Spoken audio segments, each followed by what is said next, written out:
Welcome, everybody. My name is Michael, and I just wanted to thank you so much for stopping by today. Crypto ATMs, one of my favorite topics. Last year wasn't the best. Crypto ATMs, you had a lot of these machines that were removed. Part of that is the cost associated with running a business, whether that is the legal aspect, whether that is paying employees to service these machines, depending on how large the business is. These ATMs aren't free. They cost a lot of money to maintain. They cost a lot of money to install, but that's nothing compared to the regulation. The legal aspect in America is insane. You need hundreds of thousands of dollars to start a crypto ATM business at the very minimum. It depends state to state, but in some states you have situations where you need hundreds of thousands of dollars just to have one crypto ATM. Because in the back end, if something were to happen where a user purchases and Bitcoin's price fluctuates, you need to have a backup. The state needs to see that you are a responsible business owner, that you will be able to pay out each individual user, and you'll be able to pay, of course, any legal fees associated. So in Poland, it's like 10 times cheaper to run these ATMs. And that's why some business owners have decided, you know what, I'm done, I'm out, especially when there's a downturn in the markets. It doesn't make sense in all areas of the world to run a crypto ATM. But that's why in other countries, you're seeing more and more crypto ATMs.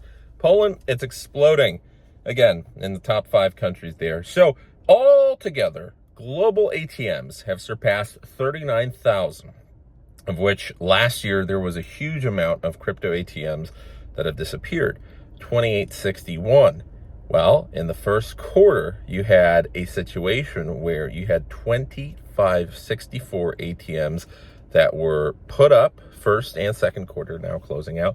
You had almost recovered all the losses from last year. And now there's a record pace of ATMs being installed every single day, double digits, right? And these are the ones that are being registered.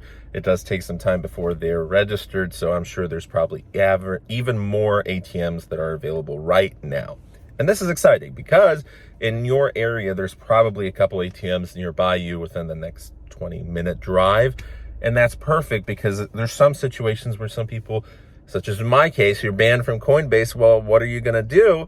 Yes, there's still some peer-to-peer situations, but they're not always ideal. Sometimes the interest rates can be even higher than at crypto ATMs. And right now, yes, crypto ATMs still have high fees, but eventually when you're at 100,000 ATMs or 500,000, there's going to be that day, right? So there's going to be so much competition. It's going to force these manufacturers of the machines to decrease first the cost of the ATM machines to operate, to purchase them. Then there's going to be competition. And this goes to the second stage where you have these companies purchasing these machines. Well, if it's a lot cheaper, there's a lot more options. They're not spending as much money. But if they keep their rates high, and there's so many competitors out there, you know, it's so easy to start an ATM machine operating company for cryptocurrency, let's say 10 years from now, and it's so popular. I don't know, Bitcoin's past $1 million or something. Well, in that case, you're going to have a decrease in costs for purchasing these cryptocurrencies, because instead of paying, hey, 10, 25, 15%, you might be paying 2%. You might be paying 1%. And that's going to be very exciting because it might be more convenient stopping at the gas station on the way to work. Hey, I'm buying a pack of cigarettes and a Red Bull. Probably shouldn't do that. But you could instead spend that on cryptocurrency or buy lottery tickets, you know, whatever you do. But still, there's going to be a lot of people who are going to get very excited about that as soon as they see a crypto ATM nearby them. Now, they're probably not going to be the ones to try it first because they're afraid. But once they see good reviews and good reputation, companies coming into their neighborhood, there may be an increase, especially if there's an upswing in the markets, where right now it is a little interesting. Second quarter, as expected, after the Bitcoin halving, it was kind of lame, nothing too exciting. Bitcoin actually fell to $60,000. SEC has returned for Ethereum some documents. Now, there's not a lot of positive news recently, nothing super exciting, but Bitcoin's still in a very good spot. And I hope one day that the number of ATMs will surpass the price of Bitcoin, and not due to Bitcoin falling in price, but due to Bitcoin hitting like 100,000, and eventually we're going to have over 100,000 ATMs globally, worldwide, because right now America's dominating that environment, but due to the regulation, especially in some states like New York, you're going to have businesses that frequently move out of the country, and they decide, hey, it's much easier because outsourcing all this work is going to be cheaper in, let's say, Asia or Eastern Europe or South America or even Africa. You're going to have a lot of these new developing spots for cryptocurrency hubs, and it's super exciting because there's a lot of money to be made from it. Now, I would love to own a crypto ATM business. Obviously, I'm broke. That's not happening anytime soon. But in the future, if it's still a profitable venture, which it may or may not be by the time I have money to actually start something in Poland, I would certainly go for it. In America, again, it's 10 times more expensive to try it. And since it's such a large market, there's a lot more competition. In Poland, there's less competition. But then again, you kind of have to live in Poland. And if you live in Poland, the average person isn't going to have enough funds to be able to start this business, because for them, that's going to be just like an American trying to start over here. You're going to need a lot of money. So 82% of the crypto ATMs currently are based in America. Then you have Canada. Australia has jumped up over 17-fold. They increased the amount of ATMs they've had over the past 2 years, which is crazy. They're now in the quadruple digit club. They're approaching 1,500 ATMs. You got Spain.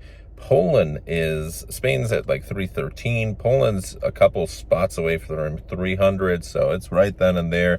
Spain and Poland are going to be going head to head. And then, of course, you got Germany, Switzerland, and just a whole bunch of countries that maybe have 100, maybe have 200 ATMs, but that number's steadily growing. There's more crypto entrepreneurs in these nations. And out of the 193 UN-recognized nations in the world, you have 72 that currently have registered crypto ATMs, and there's more countries coming online this year. So that's going to be very, very exciting. You have huge investments being made. And with this, again, it's all about just seeing a huge increase in the regular Joe walking down the street. He sees that crypto ATM. He's heard about crypto many times, and he decides today's the day. He's going to invest in it. Or it might cause him to talk about it to his friends.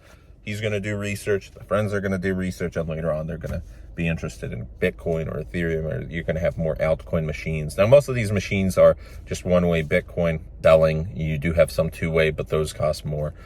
You do have some that have Bitcoin, Ethereum, maybe a couple altcoins of choice. It depends on the company, depends on what they think is going to be more profitable, or maybe the ATM owner decides, hey, I really like this random crypto altcoin for whatever reason, and let me sell it.